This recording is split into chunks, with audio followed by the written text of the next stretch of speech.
արվեստներից է, որը միավորում է մարմին լողակին, արտահայտում վերջինիս նուրբ ընկալումները, բաղագույն շրջաններում արծեսերի մաս էր կազմում։ Այն ուղեկցում էր բնության փոփոխություններն ու երևույթները բնութագրող բոլոր նշանակալից իրադարձությունները։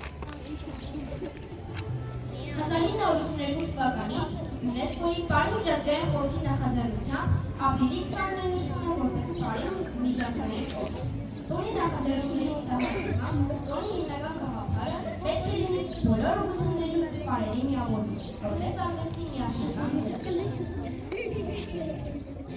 Բարի օրը առիթ է բարի պլատման մեր հարգանքն արտահայտելու, նաև դրա ունակությունը հաղթահարելու բոլոր քաղաքական, մշակութային և էթնիկական սահմանները, մարդկանց միավորելու, հանուն բարեկամության ու խաղաղության, թույլ տալով նրանց խոսել նույն լեզվով, բարի լեզվով։ Կոմիտասի ժամանակին ազգային բար երևույթի մասին ասել է. Բարն արտահայտում է յուրաքանչյուր ազգի բնորոշ գծերը, մանավանդ բարն ու քաղաքականության աստիճանը։ Հայկական ազգային բարը սկիզբ է առել դեռևս նախաքրիստոնեական ժամանակաշրջանում, հայկական լեռնաշխարհի տարածքում։ Այն առաջացման պահից իսկ արտահայտել է ժողովրդի կենցաղը, մտածողությունն ու վերաբերմունքը կյանքի և բնության հանդեպ։ Յուրաքանչյուր ժողովուրդ ստեղծելով իր ազգային բարերն ու ժամանակի ընթացքում փոխանցելով դրանք, ենթարկվել է որոշակի փոփոխությունների,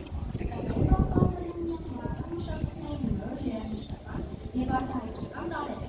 որոնք միանգամայն տարբերել են այլ ժողովուրդների ազգային բարեջանները։ Լեռների մեջ, ձորերի մեջ, դաշտերի մեջ, արևանից թնդացել է այս հին բարը մեր հայկական, թմբուկների, որոտնդոս, զուռնաների, արևածոր հնչյուններում։ Ու ելել են հոգնությունը մեր մոռացած, ու ելել են արյան կանչին մեր ասել,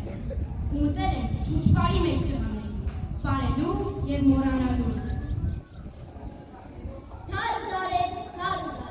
Բարձրացել են ավելումից, մոռացումից, բարձրացել են բարձրացան մեր լեռների, և ոչ ժպիտ են թմփաթել, մեր դժնամու, իսպես փոշի ճանապարհի։ Այս նախաշար ձորերի մեջ, այս դաշտերում արևանից, մենք դեռ պիտի բարենք, մեր այս բարը մաքար ունի, մեր այս բարը հարատեղման, լեռների մեջ, լեռների հետ,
Yeah.